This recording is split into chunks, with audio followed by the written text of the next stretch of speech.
এমন সুন্দর জীবন নষ্ট করবে। এই ফজরের নামাজ আর কোনোদিন মিলবে না রে নওজোয়ান, আর কোনোদিন। কিতাবের মধ্যে আছে, আমরা নিজে পড়ছি, নবীজি যেদিন ইন্তেকাল করছেন সেদিন নবীজি শেষবারের মতো নবীর সাহাবাদেরকে, উম্মতকে, খোদার কসম ফজরের নামাজে পুরা মসজিদ ভরা নবীজি শেষবারের মতো তাকায় তাকায় ফজরের নামাজে দেখছেন। সমস্ত সাহাবারা মসজিদে তখন পূর্ণ ছিল। সোমবার দিন ফজরের নামাজে নবীজি সাহাবাদেরকে পূর্ণ দেখে মুচকি হাসি দিছেন। আর হযরত আয়েশাকে বলছেন, নবীজির স্ত্রীর বুকে মাথা রাখা অবস্থায় ছিলেন, বলছেন আয়েশা আমার 23 বছরের মেহনত সার্থক। আয়েশা এমন একটা সুন্দর দৃশ্য দেখার জন্য আমি তায়েফের ময়দানে অঝরে রক্ত ঝরাইছি, আমি পেটে 2টা পাথর ভাঙছি ক্ষুধার কষ্টে, আমি রাতের পর রাত আমার উম্মতের জন্য চোখের পানি ফেলে কেঁদেছি। উহুদের দান দান শহীদ করা দেহ নিয়ে রক্তাক্ত হয়ে বেহুশ হয়ে আমি ঘন্টার পর ঘন্টা পড়েছিলাম। আয়েশা স্বপ্ন ছিল আমার উম্মত শতভাগ নামাজ পড়বে। আজ আমি ফজরের নামাজ আমার উম্মত, আমার সাহাবা শতভাগ মসজিদে দেখছি, আমি খুশি। আমার 23 বছরের রক্ত সার্থক, আমার চোখের পানি সার্থক, আমার পাথর বাঁধা ক্ষুধার কষ্ট সার্থক। এরপরে ক্ষুধার কসম, প্রিয় ছেলেরা, যদি মানুষের বাচ্চা হও, মুসলমানের বাচ্চা হও, যদি আখিরি নবী মুহাম্মদ সাল্লাল্লাহু আলাইহি সাল্লামের উম্মত হও, যদি পবিত্র কোনো মায়ের দুধ পান করে থাকো, যদি ইসলামের এক ফোঁটা রক্ত বুকে থাকে, তাইলে মনে রাখো নবীজি তখন শেষবারের মতো খুশি হইয়া ফজরের নামাজে দেখা এরপরে আল্লাহ নবী 2 হাত তুলে বলছে, আল্লাহুম্মা রফিকাল আ'লা, এই মাওলা এবার আমি আপনার কাছে যেতে চাই, আমার আর কোনো সমস্যা নাই, আর কোনো পেরেশানি নাই, আমার উম্মতকে আমি শতভাগ নামাজের জামাতে দেখছি আল্লাহ, অতএব আমি এখন আপনার কাছে ফিরতে, আপনি বন্ধুর কাছে ফিরে যেতে আমার আর কোনো আপত্তি নাই। কসম খোদার, সেই দিন সোমবার আল্লাহর নবী সাল্লাল্লাহু আলাইহি সাল্লাম দ্বীপ প্রহরের সূর্য পশ্চিম দিকে হেলবার আগেই, মানে জোহরের ওয়াক্ত হওয়ার আগেই রাসূল পাক সাল্লাল্লাহু আলাইহি সাল্লাম ইন্তেকাল করেছেন।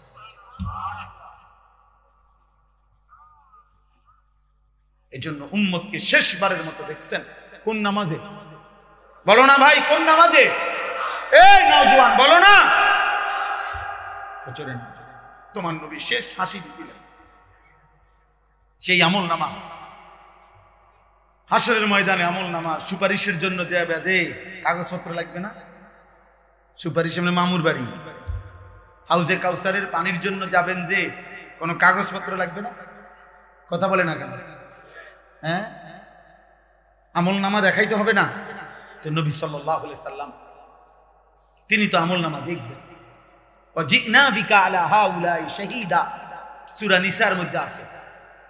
আল্লাহ বলছে, বন্ধু আপনাকে সামনে দাঁড় করাবো, আপনার সামনে আপনার উম্মতের আমল নামা খোলা হবে, আপনি দেখবেন।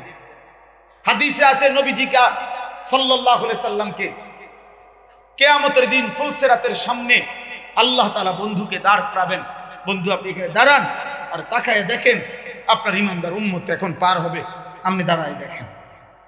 আমার কাছে কিতাব আছে, আরবি কিতাব, ওইখানে লেখা আছে নবীজি তখন চোখের পানি ফেলবেন আর কাঁদবেন আর বলবেন, ইয়া রাব্বি সাল্লিম সাল্লিম, ইয়া রাব্বি সাল্লিম সাল্লিম, এই মাওলা আমার একটা উম্মত যেন নিরাপদে পার হয়ে যেতে পারে, ওরে যেন কোনা না আটকায়, আপনি মাফ করে দেন। এইভাবে নবী কাঁদবেন। তো সেই নবী যখন আমলনামা দেখবেন, যখন দেখবেন আনিসুর রহমান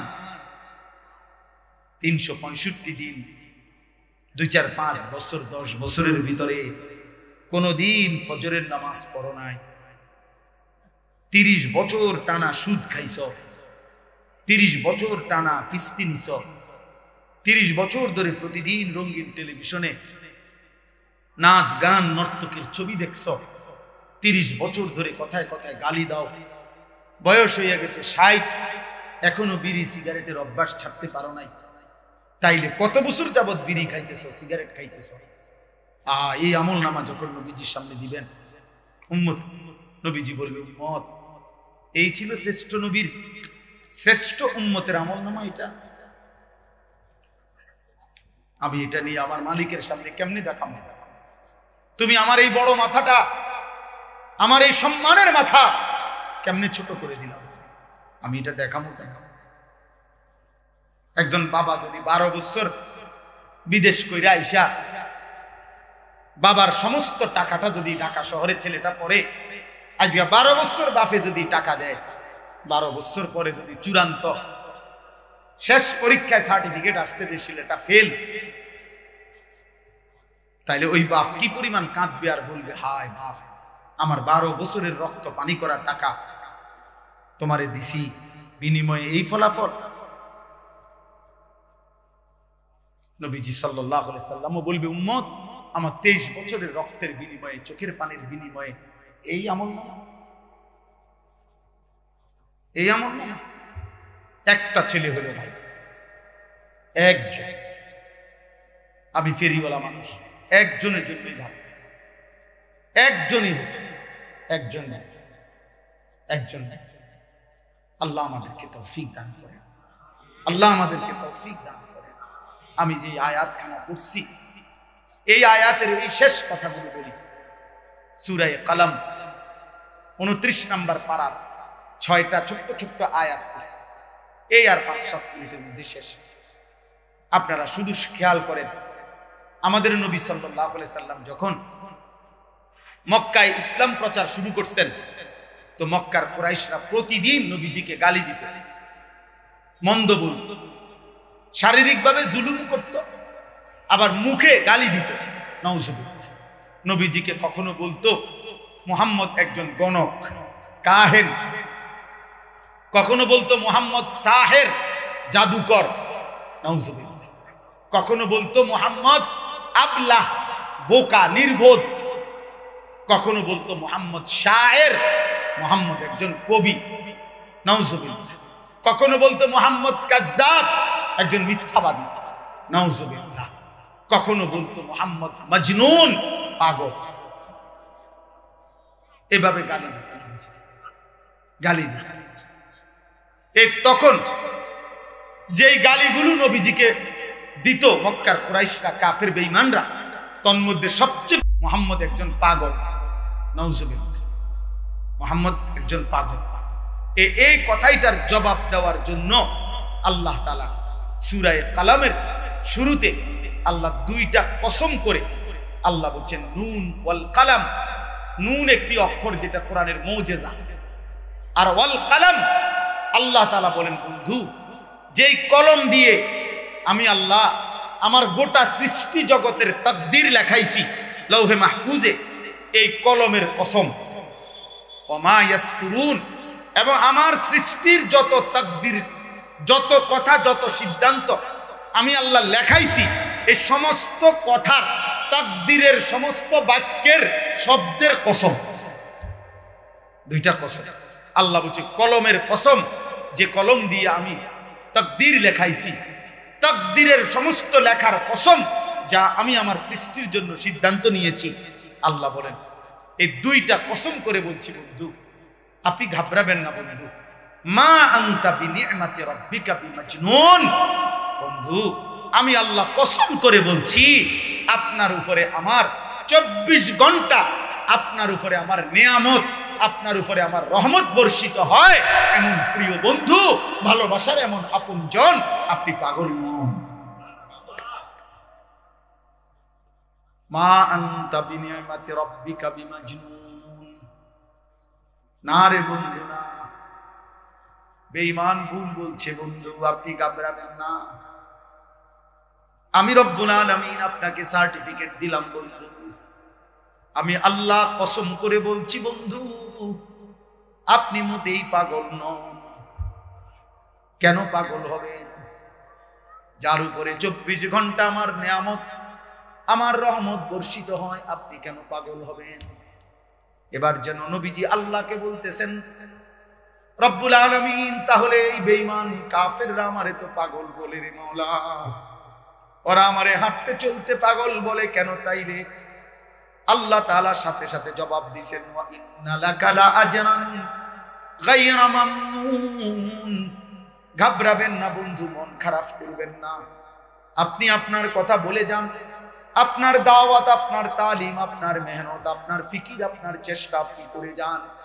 আর প্রতিটা গালি, প্রতিটা জুলুম, প্রতিটা নির্যাতন, প্রতিটা অত্যাচারের বিনিময়ে আমি আল্লাহ আপনাকে ওয়াদা দিলাম, আপনাকে আমি হিসাব ছাড়া অগণিত পুরস্কার দিতে থাকবো। ওরা গালি দিবে আপনাকে একবার, আমি রব্বুল আলামিন আপনি বন্ধুকে ভালোবাসবো লক্ষবার। ওরা মন্দ বলবে একবার, আমি আপনাকে পুরস্কার দেব কোটিবার। হিসাব ছাড়ো। এরপরে শেষ আল্লাহ বলেন, বন্ধু আচ্ছা ওরা আপনারে, এই শেষ কথাটা শুনেন মনোযোগ। আল্লাহ বলে, বন্ধু ওরা আপনারে পাগল বলে, গণক বলে, জাদুকর বলে, কবি বলে, আহমক বলে। আমি আল্লাহ এবার একটা কথা বলতে চাই, অগরে আপনি শুনান। আল্লাহ বলেন, আমি দুইটা কসম করে বন্ধু বললাম। ওই যে দুইটা কসম তো বুঝছেন, একটা হলো কলমের কসম, আর হলো তাকদীরের কসম। আল্লাহ বলেন, এই দুইটা কসম করে বলছি, ওয়া ইন্নাকা লাআলা খুলুকিন আযীম।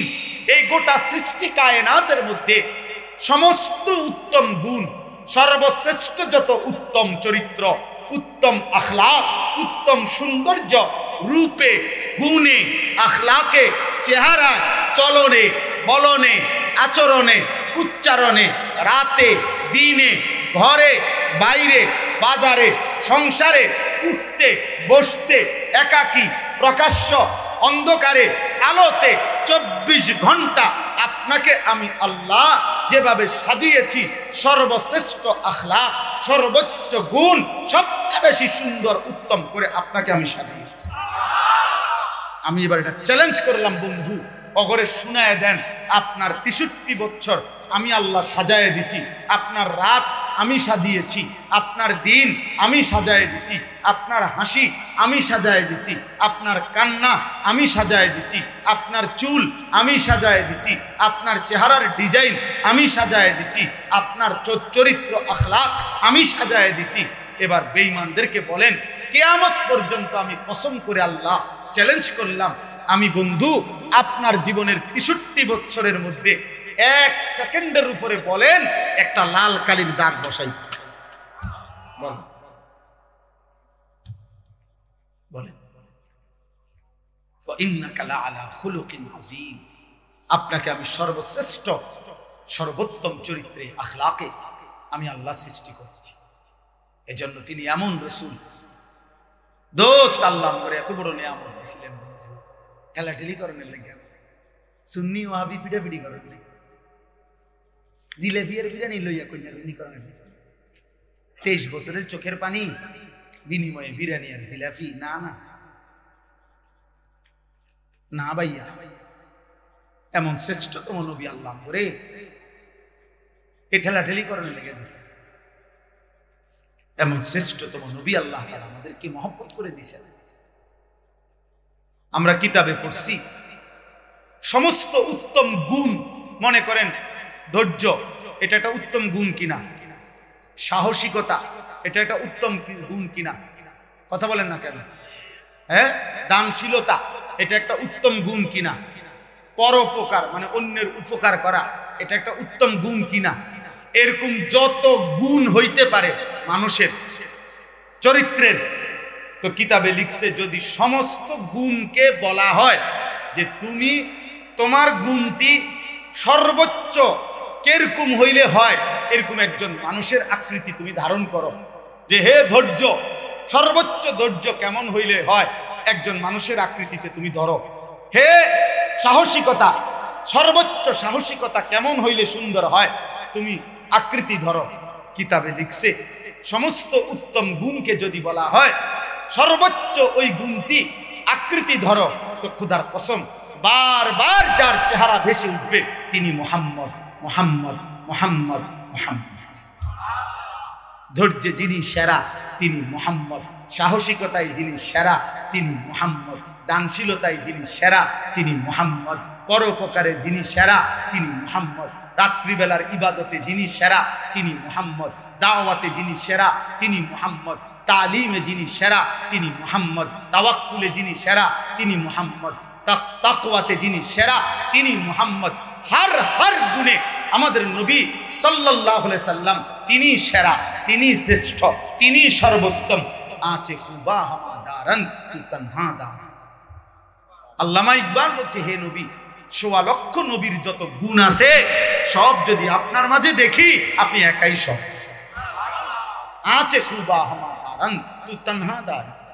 আপনি একাই সব, আপনি সব, সব গুণে আপনি। নবী সাল্লাল্লাহু আলাইহি সাল্লামের সারা দেহ, সারা অঙ্গ, সারা চেহারা সবই শ্রেষ্ঠ, আর সমস্ত আচরণ তাও শ্রেষ্ঠ। তার হাসিও সুন্দর, নবী সাল্লাল্লাহু আলাইহি সাল্লামের কান্নাও সুন্দর, তিনি হাঁটলেও সুন্দর, তিনি বসলেও সুন্দর, তিনি কথা বললেও সুন্দর, তিনি চুপ থাকলেও সুন্দর, তিনি সবার সাথে বসলেও সুন্দর, একাকী বসলেও সুন্দর, চুল খোলা রেখে বসলেও সুন্দর, চুল ঢাইকা বসলেও সুন্দর, চাদর পরা অবস্থায়ও সুন্দর, চাদর খোলাও সুন্দর। আছে খুবা হামা দারান তু তনহা দারান ওয়া আহসানু মিনকা লাম তারা কাত্তু আইনি। নবীজির একজন সাহাবী হাসান ইবনে সাবিত নবীজির সামনে দাঁড়িয়ে বলছে, ইয়া রাসূলুল্লাহ, আপনার মতো সুন্দর আমার এই দুই নয়নে আমি আর কাউরে দেখি। এরপরে বলছে, ইয়া রাসূলুল্লাহ, এমন সুন্দর কেমনে দেখব? ওয়া আজমালু মিনকা লাম তালিদিন নিসাউ। হে নবী, এমন সুন্দর তো কোনো মা কোনোদিন বাচ্চাই প্রসব করে, এর চাইতে সুন্দর কোনো বাচ্চাই তো পৃথিবীতে ভূমিষ্ঠ হয় নাই, আপনার চাইতে সুন্দর দেখব। वो खालिकियत में बेमिसाल, ये हुस्न सीरत में बेमिसाल। আল্লাহ যেমন সৃষ্টিকর্তা হিসাবে তুলনাহীন, এই নবী মুহাম্মদ সাল্লাল্লাহু আলাইহি সাল্লাম সৌন্দর্য এবং গুণে, আখলাকে তিনিও তুলনাহীন। এমন শ্রেষ্ঠতম রাসূল সাল্লাল্লাহু আলাইহি সাল্লামকে ছেড়ে হায় মুসলমানের সন্তান কোথায় হারায় গেল?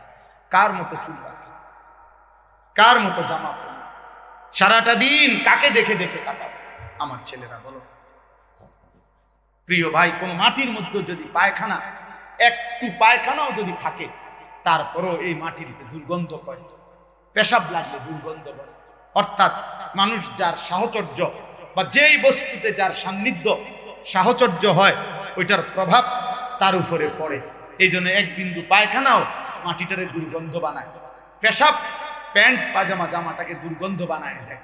এই জন্য খোদার কসম ছেলেরা, এই বন্ধু আমি বললাম, তোমাদের যাদের চুল এই সামনে বড়, এদিকে বড়, সামনে ডানে বামে, এই ফ্যাশনেবল চুল, এগুলো কাফেরের চুল, এগুলা বেঈমানের চুল, এগুলা ইহুদির চুল, খ্রিস্টানের চুল, নাস্তিক মুরতাদের চুল। অতএব মনে রাখো, এই চুল, এই চেহারা, সারাদিনে অজু নাই, নাপাক শরীর, বীর্যপাত হয়, হারাম ছবি দেখলে বীর্যপাত হয়, অশ্লীল ছবি দেখলে বীর্যপাত হয়, উলঙ্গ ছবি দেখলে বীর্যপাত হয়, অসৎ নারীর জিনা ব্যভিচারের দৃশ্য দেখলে বীর্যপাত হয়। তাহলে এই হারাম দেহ শরীরটাকে নাফাক করে ফেললা, এই চুল চেহারায় যার মতো সাজলা গুজলা, আল্লাহর কসম তোমার আখলাকও ওই বেঈমানের মতোই হবে। এটাই স্বাভাবিক, এটাই স্বাভাবিক, এটাই স্বাভাবিক। চুল রাখছো বেঈমানের মতো, আখলাক হবে বাইজিদ বুস্তামির মতো। ভূতে গিলাইছে, হ্যাঁ, আপনারে ভূতে গিলাইছে। আপনার চলাফেরা বেঈমানের মতো, আপনার চরিত্র হবে জুনায়েদ বাগদাদির মতো, নাকি? হ্যাঁ, আপনি বুঝেন না, বুঝেন না? চাচাদেরকে বলি, চাচা 60 বছরের চাচা এখনো বৈশা বৈশা বিড়ি খান, সিগারেট খান, আর দাঁড়াইবেন আবু বকর সিদ্দিকের লগে, নাকি? আব্দুল কাদের জিলানির লগে আপনি হাসরে দাঁড়াইবেন? হ্যাঁ, আব্দুল কাদের জিলানি আপনার চাচা, বিড়ি খাইতে খাইতে আব্দুল কাদের জিলানির লগে দাঁড়াইবেন, বাইজিদ বুস্তামির সাথে দাঁড়াবেন, নাকি? মৃত্যু পর্যন্ত চা দোকানে টেলিভিশন দেখা কবরে গিয়া জুনায়েদ বাগদাদিরে পাইবেন, নাকি? আল্লাহ আমাদেরকে বুঝদান, আল্লাহ আমাদেরকে হেফাজত করেন, আমাকেও আপনাকে।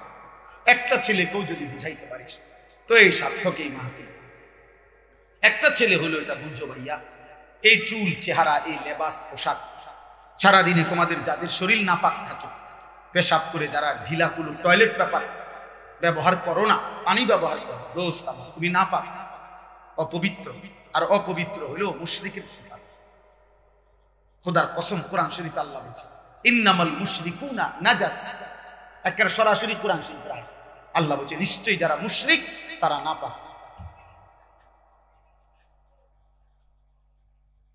এটা বেঈমানের সিফাত, মানে গুণ, বেঈমানের বৈশিষ্ট্য। অতএব দয়া করে আমি অনুরোধ করব, নিজেরে বদলাও, নিজেরে ফেরাও, এই চুল স্বাভাবিক করো, চারিদিকে সমান রাখো, হয়তো পিছনে বড়, পিছন দিকে বাবরি চুল। ওলামায়ে কেরামের সাথে মশওয়ারা করো,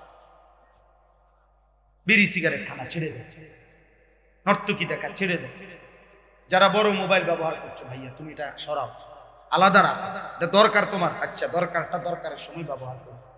আলগা ছোট্ট একটা মোবাইল ব্যবহার করো সাথে, এটা দিয়ে স্বাভাবিক কাজ করবা, কথাবার্তা। যদি অফিসিয়াল, ব্যবসার, চাকরির, পড়ালেখার মোবাইল থেকে কোনো কাজ করতে হয়, ঠিক আছে, তখন নিবা, শেষ হইলে আবার আলগা আলগা সরাই। গুনার থেকে যতক্ষণ পর্যন্ত নিজেকে কিছুক্ষণ আলাদা না করবো, গুনার থেকে বাঁচার সময়। এটা হু দিলে তো আমি আপনারে ফু দিয়া দিব আর আপনি জোনায়েদ বাগদাদি হয়ে যাবেন, তা আমি নিজেরে হু দিলি তার বানা। কথা বুঝেন না আমাদের? কারণ আমার ফুতে যদি আপনি বাইজিদ বুস্তামি হইয়া যান, দেখতে বালা আমি নিজেই হু দিই। বুঝেন নাই আমার? আমি তাহলে আমারে ফু দিলে আর বালা না, এটা ফু দিলে হবে। ফু দিলে হইলে 23 বছর নবী মেহনত করতেন।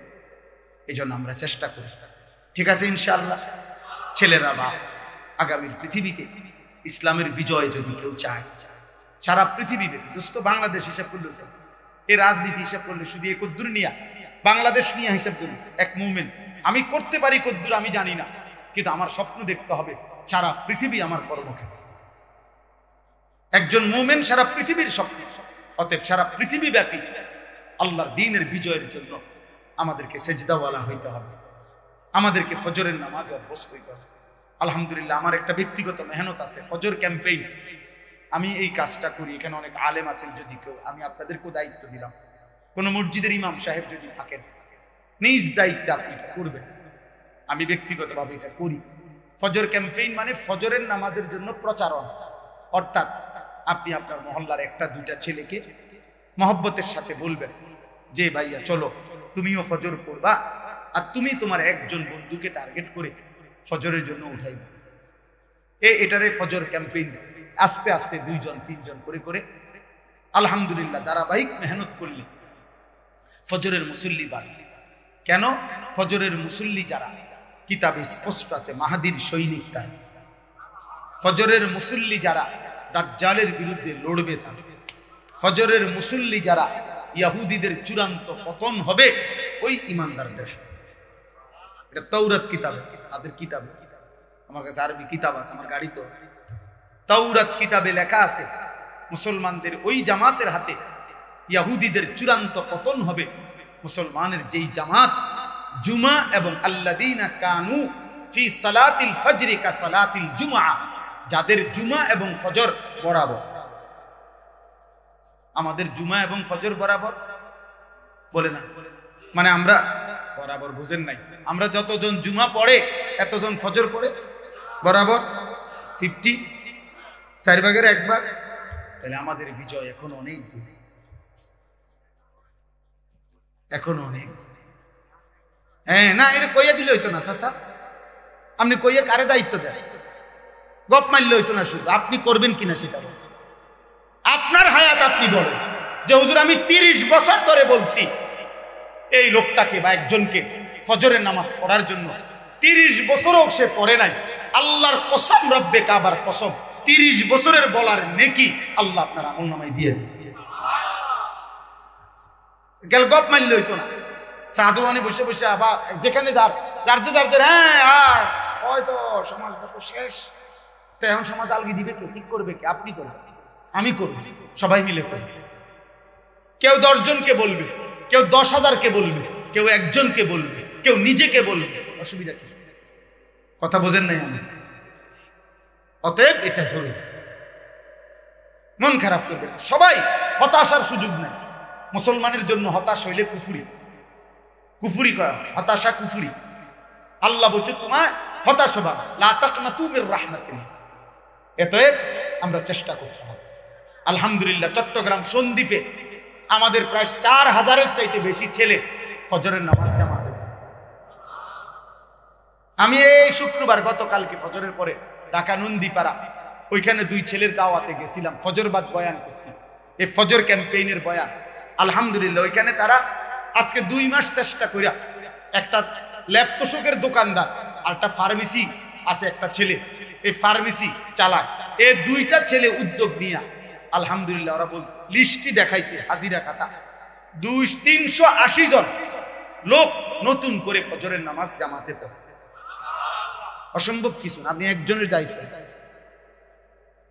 আপনি একজনের জিম্মাদার, সব দায়িত্ব একজন মুতামিম সাহেব, একজন ইমাম সাহেবের কাঁধে, একজন বক্তার কাঁধে, একজন খতিব সাহেবের কাঁধে দায়িত্ব দিয়ে দিল। হুজুর বেডিটি বেশি খারাপ, পালা মতো কম, আপনি কিতা করেন? আপনি চিড়া খান বইয়ে বইয়ে, হ্যাঁ আপনি বইবে চা দোয়ানে গপ মারেন, আপনি বলবেন আমিও বলবো, সবাই মিলে বলব। কথা বোঝেন নাই? কথা একটু একটু মুখ খুললে ইনশাআল্লাহ কিছুটা তো বরকত হবে না? এই উম্মতের মানুষকে আল্লাহর দিকে দাওয়াত দেওয়া, এই উম্মতের ইমানদার উম্মতের মধ্যে আমরা যারা আছি মুসলমান, আমাদের কার কার দায়িত্ব বলেন না? কার কার দায়িত্ব বলেন? তাহলে ছুটি আছে কারো? দায়িত্ব থেকে ছুটি আছে কারো? আপনি আপনার সাধ্য মতো বলুন।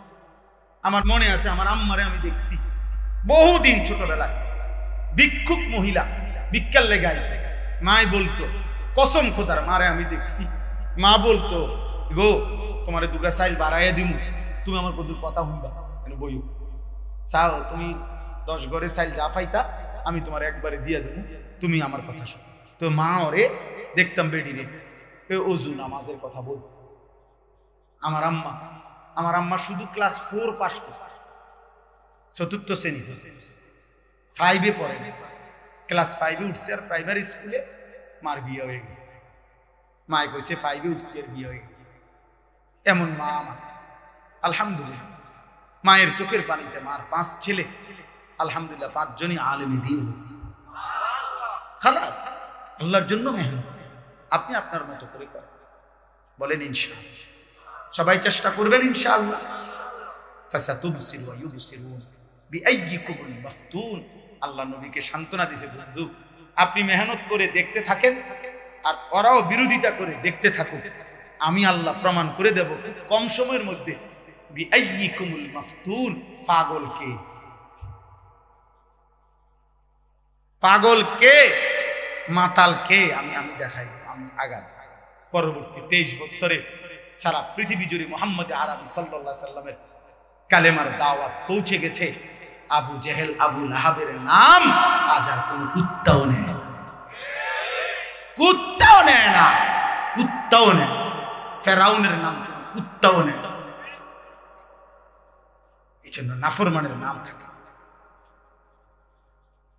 জালেমের নাম থাকে, ইমানদারের নামই টিকে থাকে, সেজদাওয়ালার নাম টিকে থাকে। অতএব ছেলেরা মনে নেই, খামখেয়ালি করে সময় নষ্ট। আল্লাহ আমাদের সবাইকে 5 ওয়াক্ত নামাজ পড়ার তৌফিক দান। এই মাদ্রাসা আল্লাহ কবুল করে নেন, মাদ্রাসার তামাম জরুরত আল্লাহ তাআলা পূরণ করে দেন। যে যেভাবে মাদ্রাসায় অংশগ্রহণ করে, মাদ্রাসা মানুষের কাছে 3টা জিনিস চায়: মুসলমানের দোয়া, মুসলমানের সন্তান, মুসলমানের দান সাদাকা। আমার শায়েখ আল্লামা মুফতি মুশতাকুন নবী কাসিমি হুজুর সবসময় এটা বলে, কোন মুসলমান যদি একটি মাদ্রাসায় এই 3টা সহযোগিতা করে, অর্থাৎ দোয়া করে, আল্লাহ মাদ্রাসাটা টিকায় রাখেন। নিজের হোক অথবা অন্য কারো সন্তানও বুঝাইয়া হোক ভর্তি করাইবার চেষ্টা করে, পড়াইবার চেষ্টা করে, আর সাধ্য মতো 1 টাকা হোক আর লাখ টাকা হোক দান সদকা করে। হুজুর সবসময় বলে যে আমি বিশ্বাস করি ইনশাআল্লাহ আল্লাহ ওই ব্যক্তিকে এই উলামা তুলাবা, মাদ্রাসার আলেম উলামা তালেবে ইলম, তাদের সাথে ইনশাআল্লাহ দাঁড় করাবে। এই জন্য মাদ্রাসার জন্য দোয়া করবেন, মাদ্রাসায় সন্তান পড়তে দিবেন, মাদ্রাসায় প্রয়োজন সাধ্য পরিমাণ দান সাদাকা করবেন, বলেন ইনশাআল্লাহ। আল্লাহ তাআলা তৌফিক দান।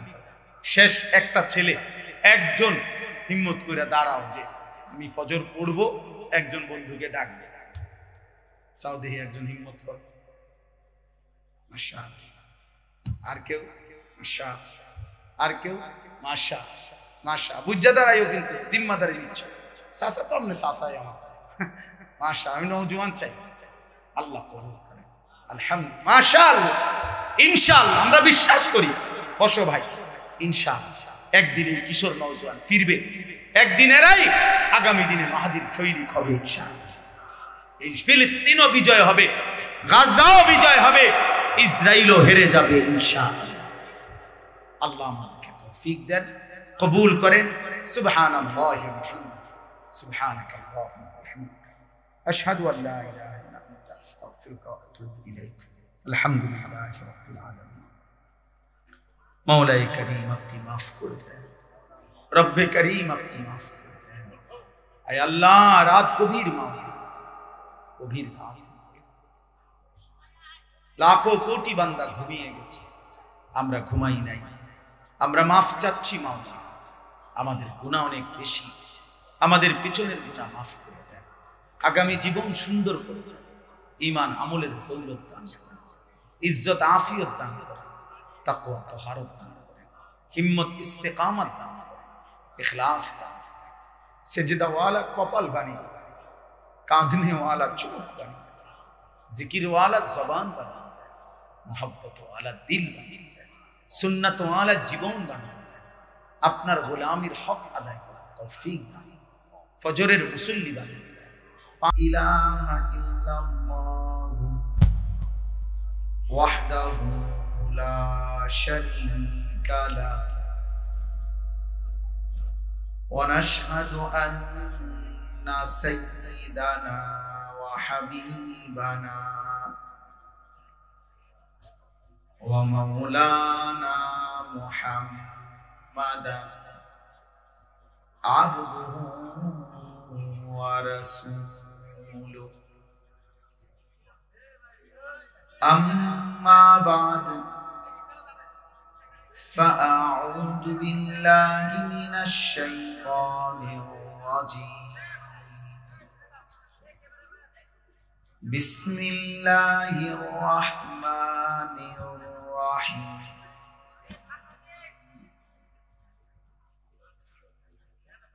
نون والقلم وما يسطرون.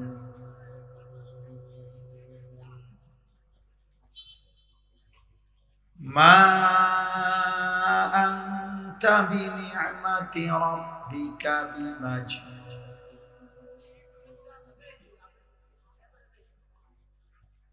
وإن لك لأجرا غير ممنون.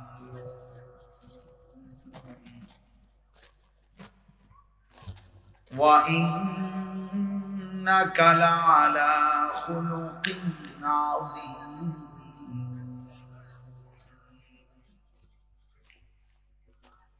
فستبصر ويبصرون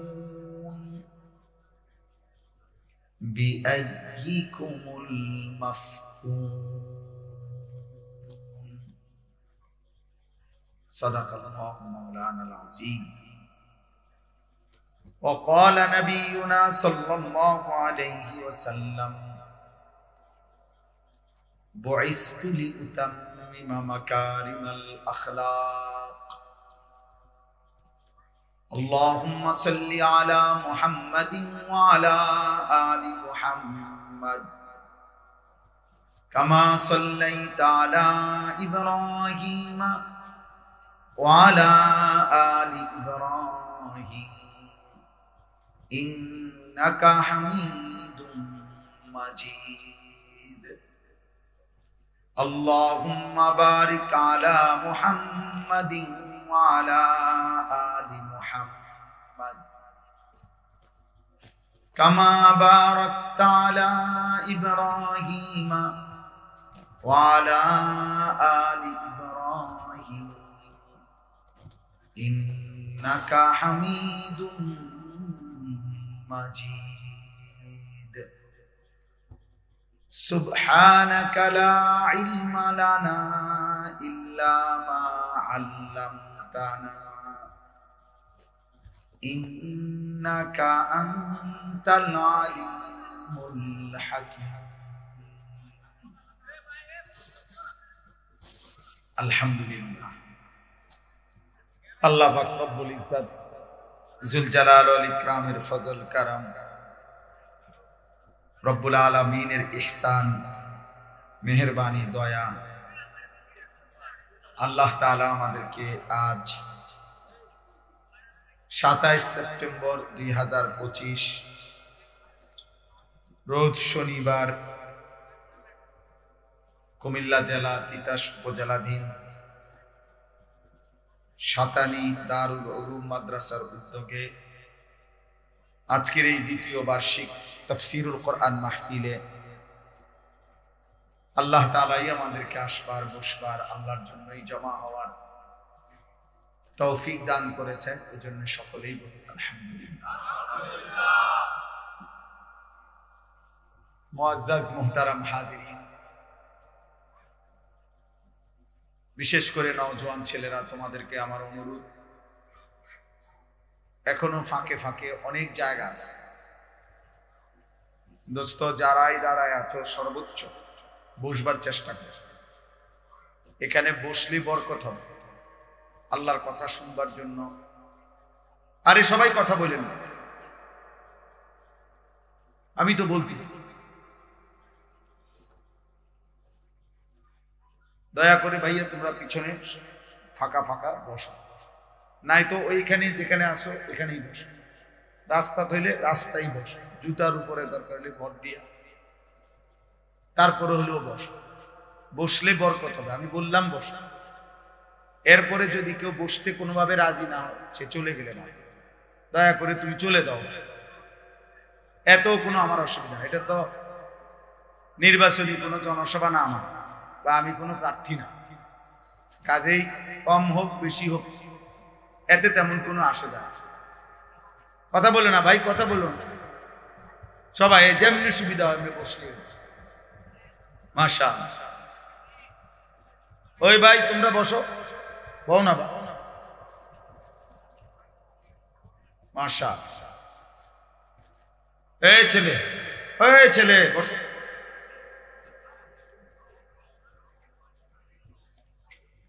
দ্বিতীয় কথা হলো, সবাই মিলে যত জনের হাতে মোবাইল আছে সব মোবাইল বন্ধ করে দিতে।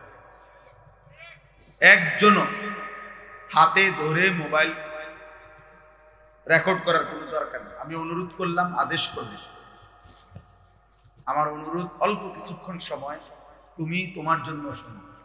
ছেলেরা এটা ভালো হবে, নিজের জন্য শোনো, নিজের জন্য। নিজে মোবাইলে হাজার হাজার ওয়াজ, সারা পৃথিবীতে যত আলোচক সারা বিশ্বে সবার ওয়াজ মোবাইলে। একবারে চাঁদের দেশে যদি কোনো বক্তা থাকে, মঙ্গল গ্রহে যদি থাকে, সৌরজগতে যদি থাকে, আফ্রিকার জঙ্গলে যদি থাকে, হিমালয় পর্বতে যদি থাকে, ওনার ওয়াজ আছে। তাহলে মোবাইলে অভাব নেই, কিন্তু বাস্তবতা হলো আমাদের কলিজায় আমাদের নিজের জীবনের জন্য কিছু নেওয়া উচিত। আমার জন্য আমি কি নিব? তো আগার মেয়েরা নিহি বানতা না বন আপনা তো। ভারতীয় উপমহাদেশের বিশ্ববিখ্যাত একজন বুজুর্গ ছিলেন সৈয়দ আবুল হাসান আলী নদভী রাহমাতুল্লাহ। তিনি এটা বলতেন যে, হে আল্লাহর বান্দা, তুমি যদি আমার কোনো উপকারে নাই লাগো, দেশ সমাজ জাতি ঘর ঠিক আছে, কমপক্ষে নিজের জন্য তো হও, নিজের ভালো, নিজের কল্যাণ, নিজের ভালো মন্দ এটুকু তো বুঝো, এতটুকু করো যে নিজের ভালো করো, নিজের কল্যাণ করো।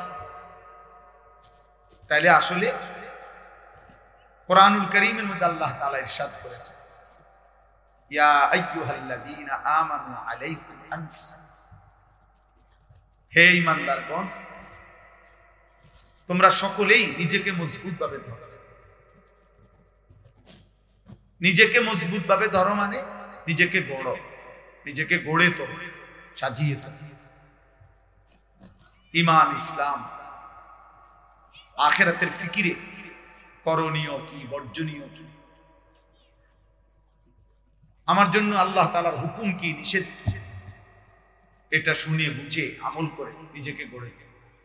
কোরআনুল কারীমের মধ্যে আছে, আল্লাহ তাআলা বলেন ওয়াহাদাইনাহুন নাজদাইন, আমার বান্দাকে আমি আল্লাহ দুইটা রাস্তা বলে দিয়েছি, একটা সত্য একটা মিথ্যা, এটা হালাল এটা হারাম, এটা জায়েজ এটা না জায়েজ, এটা উচিত এটা অনুচিত, এটা আল্লাহ তাআলাই বলে দিয়েছে।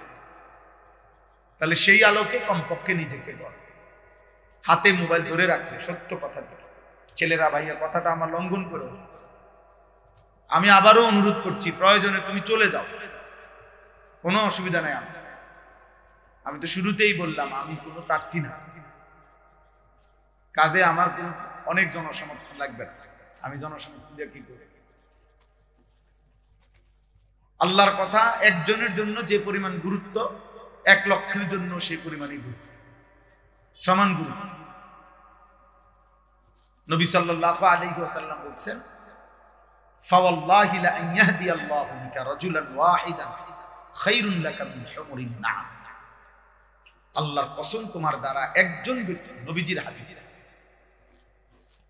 নবী সাল্লাল্লাহু আলাইহি ওয়াসাল্লাম বলেন যে একজন ব্যক্তি তোমার দ্বারা হেদায়েত পাও, আল্লাহর রাস্তা পাও, আরবের সমস্ত চিহ্নিত দামি লাল চিহ্ন বিশিষ্ট উট, মানে সবচেয়ে দামি উট আরবের সবগুলো তোমাকে হাদিয়া দেওয়ার চাইতেও কোটি গুণে উত্তম।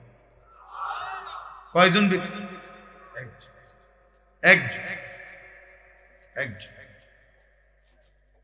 কোরআনুল কারীমের মধ্যে আছে সূরা ইয়াসিনের মধ্যে একটা ঘটনা আছে, শুনতে 3 জন রাসূল একটি এলাকায় মানুষকে আল্লাহর দ্বীনের দাওয়াত দিয়েছেন। আমাদের নবী সাল্লাল্লাহু আলাইহি সাল্লামের পূর্বে 3 জন রাসূল, ওয়াদরিব লাহুম মাসালান আসহাবাল কারিয়া, এখানে ঘটনাটা আছে। তো সেখানে আছে যে 3 জন রাসূল আল্লাহর প্রেরিত পুরুষ, দিবানিশি মানুষকে আল্লাহর দিকে ডেকে সর্বশেষ পর্যন্ত ওনাদের হাতে ঈমানদার হইছেন শুধুমাত্র একজন। কয়জন?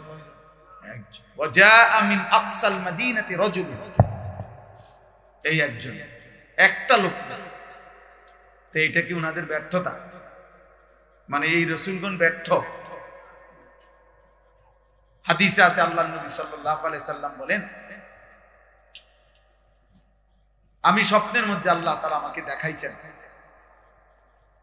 কিয়ামতের দিন নবীরা নিজ নিজ ঈমানদার উম্মত নিয়ে দাঁড়াচ্ছেন, সেটা আমি দেখছি। তো নবীজি বলেন আমি এমন নবীও দেখছি যে নবীর সাথে ওনার ঈমানদার অনুসারী 3 জন, সালাতা।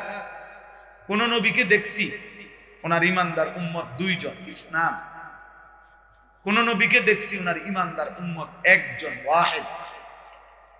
কোন নবীকে এমনও দেখছি, রিয়াজুস সালিহিনে এই হাদিস আছে, কোন নবীকে এমনও দেখছি লাইসা মাআহু আহাদ, ওনার সাথে ওনার অনুসারী, মানে ওনার পুরা জীবনে হায়াতে একজনও ঈমান আনে নাই, একাই উনি দাঁড়াইছেন, এমন নবী।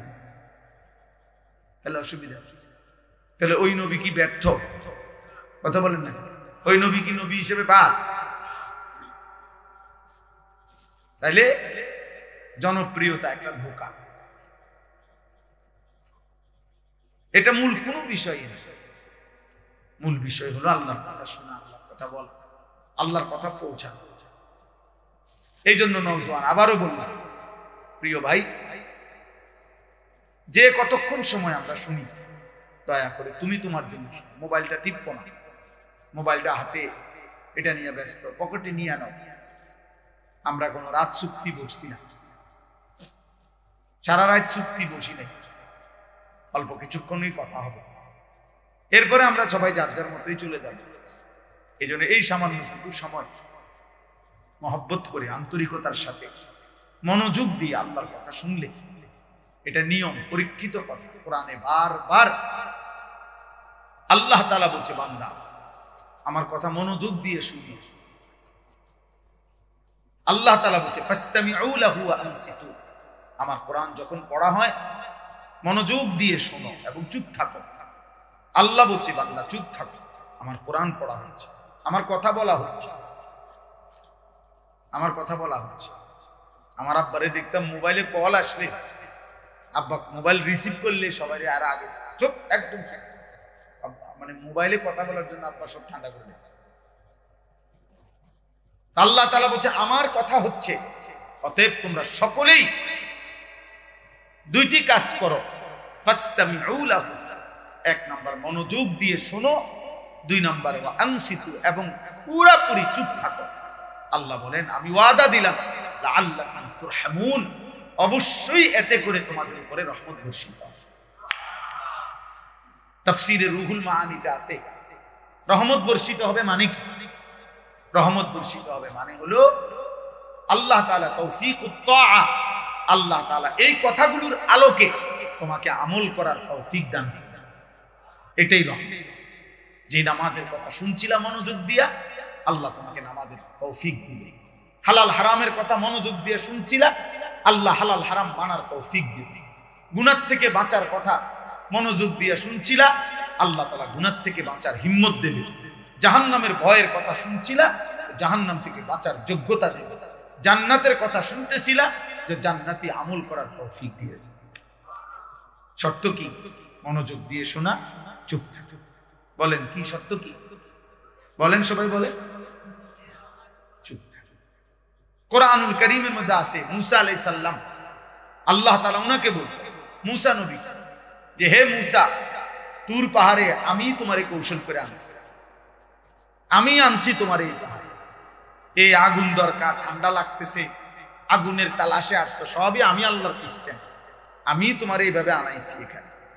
ও আনাখতারতুকা, আমি তোমাকে বাছাই করেছি।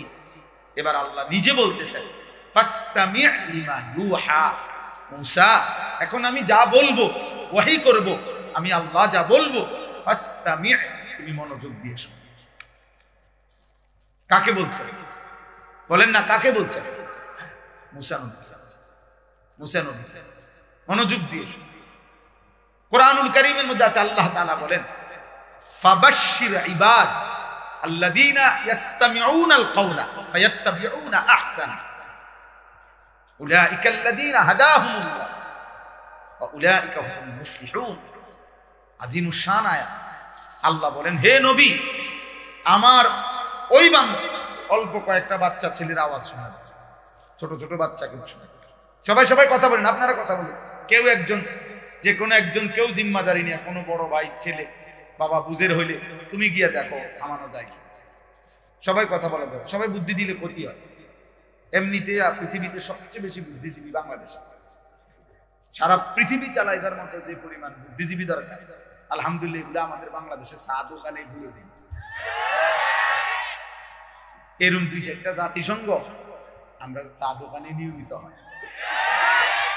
আল্লাহ কুদরত, খনি, একদম বুদ্ধিজীবীর খনি। বীরির দোয়ার সাথে শুধু বুদ্ধি উড়ে। সুবহানাল্লাহ, নিয়ামত বাংলাদেশ।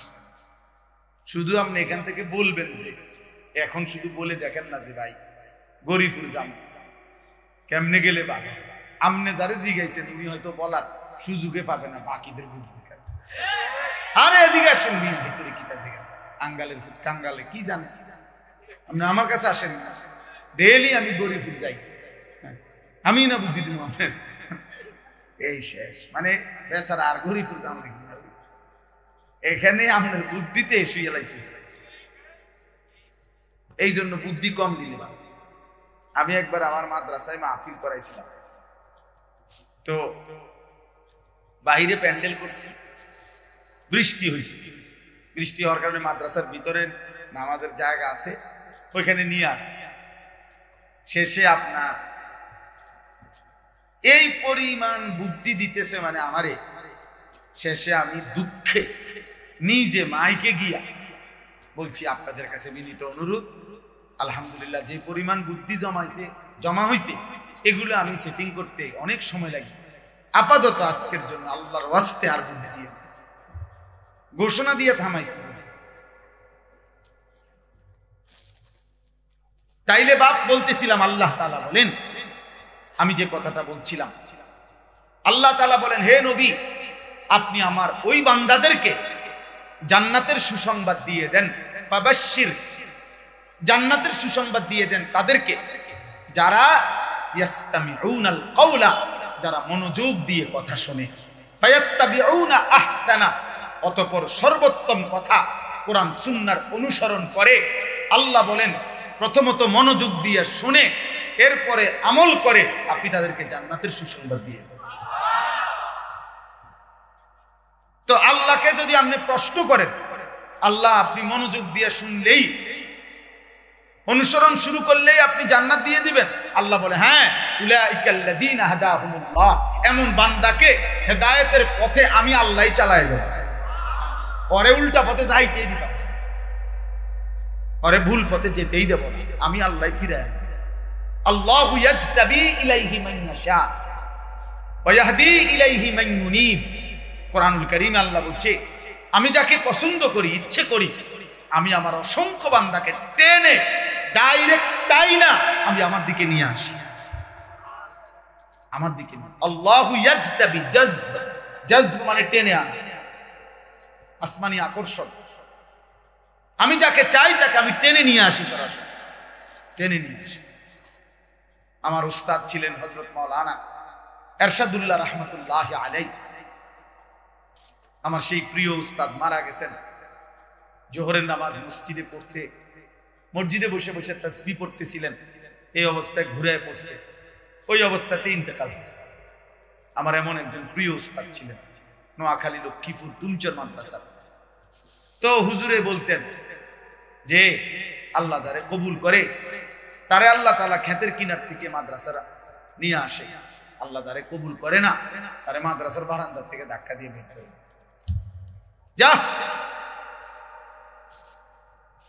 যা।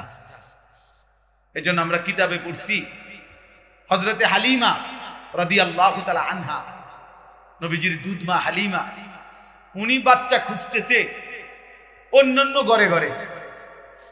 উনি তখন বাচ্চা খুঁজতেছিলেন দুধ পান করাবার জন্য মানুষের ঘরে ঘরে, আর অন্যান্য মহিলা সবাই আসতেছে নবীজির দুয়ারে, নবীজির মার কাছে। যত মহিলাই আসছে রব্বুল আলামিন বলে আমি এদেরকে যারা আসছে তা করে দূরে সরাই দিলাম, যে হালিমা অন্য দুয়ারে ঘুরতেছিল আমি টেনে আমার বন্ধুর কাছে নিয়ে আসি, আমার দোস্তের কাছে নিয়ে আসি। এজন্য দোস্ত, আল্লাহ তাআলার দয়ার ফজল ছাড়া মানুষ আল্লাহর দিকে ফিরতে পারে না। আল্লাহ টেনে আনে। আল্লাহু ইয়াজতাবি ইলাইহি মান ইয়াশা ওয়া ইয়াহদি ইলাইহি মান ইউনিব। আর আল্লাহ বলছে দ্বিতীয় পদ্ধতি হলো যে আমার দিকে একটু ঝুঁকে আসে, কিছুটা আন্তরিকতা দেখায়, এক কদম দুই কদম এক হাত দেড় হাতও আগায় আসে, মান ইউনিব মানে ঝুঁকে পড়ে আমি আল্লাহর দিকে, আমি তার চাইতে এগিয়ে হেদায়েত দিয়ে দিই। এজন্য হাদিসে কুদসিতে আছে ইয়া ইবনা আদম কুম ইলাইয়া আমশি ইলাইক।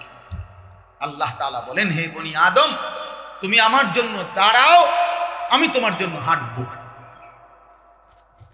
ওয়ামশি ইলাইয়া উহারবিলু ইলাইকা, তুমি বান্দা আমার জন্য হাঁটো, আমি তোমার জন্য দৌড়ব। তুমি আসবা এক বিগত, আমি আসবো এক হাত, তুমি আসবা এক হাত, আমি আসবো দুই হাত, তুমি আসবে হাঁটতে হাঁটতে, আমি রব আসবো রহমত আর মাগফিরাত নিয়ে দৌড়তে দৌড়তে। আতাইতুকা হারওয়ালা, দৌড়তে দৌড়তে। তুমি রাতে আসলে আমি রাতেই আসবো, তুমি দিনে আসলে দিনেই আসবে। ইন আতাইতানি লাইলান আতাইতুকা লাইলান। আল্লাহ বলছে বান্দা তুমি যদি গুনাহ নিয়া রাত গভীরে আমার কাছে মাগফিরাতের জন্য আসো, আমি ওয়াদা দিলাম আমি গভীর রাতেই মাগফিরাত নিয়ে তোমার কাছে আসবো। ওয়া ইন আতাইতানি নাহারান আতাইতুকা নাহারা, তুমি দিনে আসলে আমি দিনেই আসবো। তুমি যদি পাহাড় পরিমাণ গুনাহ, আসমান ছোঁয়া গুনাহ নিয়ে সত্যিকার তওবা করো, যদি এই তিনটা কথা বলতে পারো দিল থেকে, আমি তো তোমার দিল জানি, তুমি যদি দিল থেকে বলতে পারো, আসমান পরিমাণ গুনাহ নিয়েও যদি বলো যে আল্লাহ আমি গুনাহ বাস্তবিক অর্থে চিরতরে দিল দিয়ে বলতেছি আল্লাহ আমি গুনাহ ছেড়ে দিছি, ছেড়ে দিলাম, আর করব না, ওয়াদা দিলাম, আমি লজ্জিত মাওলা, আমি মাফ চাইলাম, খোদার কসম আল্লাহ বলেন আমিও মাফ করে দিলাম। যা, কিন্তু আমি কিন্তু বান্দা দিল জানি। ফাজলামি করে বলতেছো না মস্কারি করে বলতেছো? তোমার আস্তাগফিরুল্লাহ কি দিলের আস্তাগফিরুল্লাহ নাকি শুধু শুধু আস্তাগফিরুল্লাহ? এটা আল্লাহ বুঝে না? কথা বলেন না কেন? এই জন্য আল্লাহ বলেন বুঝমতো পাইলে, দিল থেকে পাইলে, সত্যিকার অর্থে পাইলে, আমি যদি বুঝি যে বাস্তবিক অর্থে তুমি মাফ চাচ্ছ, তওবা করছো, তা আমি আল্লাহ ইবনা আদম লাউ বালাগাত যুনুবুকা আনানাস সামা সুম্মা ইস্তাগফারতানি গফারতু লাকা ওয়ালা উবালি। তোমার গুনাহ যদি আসমান পৌঁছে যায় আর তুমি যদি আমার কাছে মাফ চাও, আমি কোনো পরোয়া না করে সত্যিকার তওবা করলে আমি মাফ করে দেব। খামখেয়ালি করলে হবে, মস্কারি করলে হবে। মস্কারি বিড়ি খাইতে খাইতে কয় আস্তাগফিরুল্লাহ। চাচা সাদওয়ানে বিড়ি খায় টেলিভিশনের দিকে আগ করে রাক্ষসের মতো তাকায় রয়েছে আর আস্তাগফিরুল্লাহ। কি শুরু হলো দেশটা? আপনি বুঝছেন না চাচা কি শুরু হয়েছে দেশ? নন জানেন না? আপনি বিড়ি খাইতে খাইতে বলে রাস্তা। করাচি হযরত রাহমাতুল্লাহ আলাইহি বলছেন, কুতবে আলম আরিফ বিল্লাহ হযরত মাওলানা শাহ হাকিম মোহাম্মদ আখতার রাহমাতুল্লাহ আলাইহি একজন মহান বুজুর্গ, তিনি বলছেন গুনাহ চলমান রেখে কেউ যদি আস্তাগফিরুল্লাহ পড়ে তো তার ওই আস্তাগফিরুল্লাহর উপরে আস্তাগফিরুল্লাহ। তোমার আস্তাগফিরুল্লাহর উপরে কি? পকেটে সুদের টাকা, তারপর টাকা আস্তাগফিরুল্লাহ রাব্বি ডলেন কিতে নামনে বাটফাট, এই হারাম কর, সুদ কর, কিস্তি কর, বেটা কিসের মাফ চাচ্ছ? সিটারি করো, সিটারি করো। কার সাথে তওবা করতেছ? কি যে ডলো কিতা লড়লে মাফ করে দিবে আল্লাহ? আল্লাহ বোঝে না? আল্লাহ জানে না? আল্লাহ দিলের খবর জানে না? 30 বছর ধরে সুদ খান, আপনি কিসের ইস্তেগফার করতেছেন? 30 বছর ধরে ওজনে কম দেন, কার কাছে মাফ চাইতেছে? কি মাফ চাচ্ছে? গুনাহ ছেড়ে দিতে আর করবে না, ওয়াদা দিতে। ওই ছেলে, এই বেটা অপদার্থ বেটা, এত চুরি করে আর মোবাইল উঠাও কেন?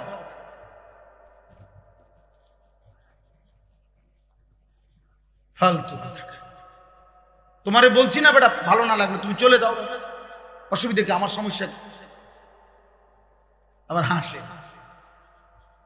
কেন হাসে তাও বুঝে না। আমি ছেড়ে দেওয়ার পাত্র না বাপ, সাফ কথা। আর কোনোদিন প্রয়োজনে বলবো না আপনার কাছে, অসুবিধা কি? আপনার এখানে আর কখনো আসলাম না, তো সমস্যা কি?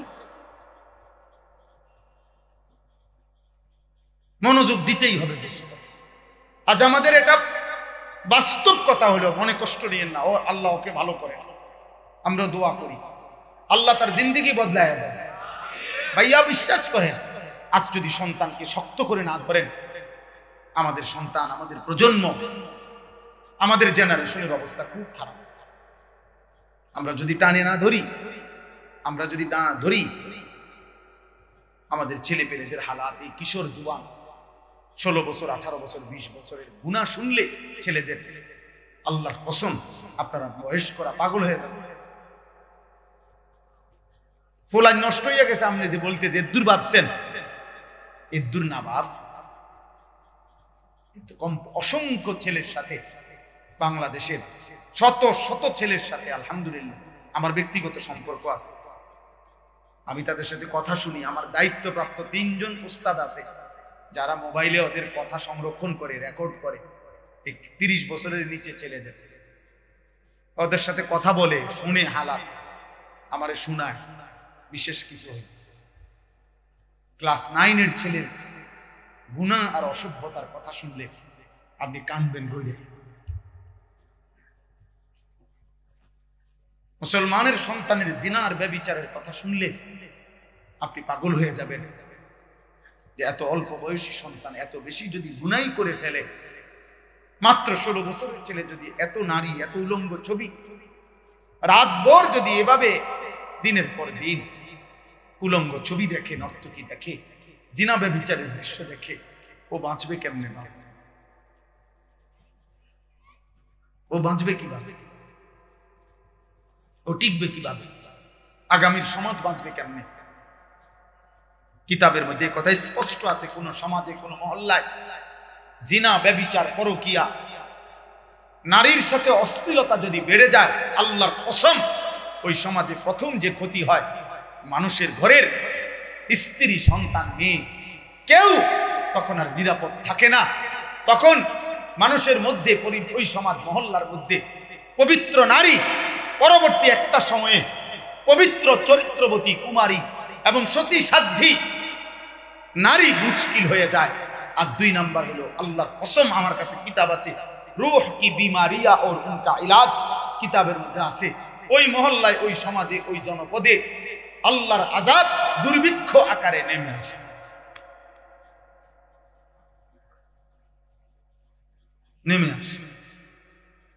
আপনাদের চোখের সামনে আপনাদের ছেলেরা পাগল হয়ে গেছে, আপনারা দেখেন কি করে সারাটা দিন একটা মোবাইল দিয়া। এটা একজন সুস্থ স্বাভাবিক মানুষ করতে পারে। একটা মানুষের মোবাইল একটা প্রয়োজন হইতে পারে, অফিসের কাজ, ব্যবসার কাজ, প্রতিষ্ঠানের কাজ, ঠিক আছে, কিন্তু এইভাবে রাত নাই, দিন নাই, 24 ঘন্টা চোখটা এটার উপরে, এটা ইমানদারের সন্তান হইতে পারে। 365 দিনে, খোদার 1 বছরে কোনদিন, একটি বছরে যে ছেলেটা কোনদিন আপনার ঘরে ঘুমাইয়া 18 বছরের এমন সুন্দর ছেলে, 16 বছরের এমন সুস্থ সবল তাগড়া ছেলে, গত 1 বছরে যে কোনদিন ফজরের নামাজ পড়ে নাই, আমার বিবেচনায় সে মানুষের বাচ্চা হইতে পারে। মুসলমানের বাচ্চা তো দূরে থাক, আমি তারে মানুষের বাচ্চাও মানি। মুসলমানের বাচ্চা এত বড় নাফরমান হতে পারে? 365 দিন, খোদার 1 বছর কোনদিন নামাজ পড়বে না তুমি? মুসলমান এত বড় নিকৃষ্ট হয়?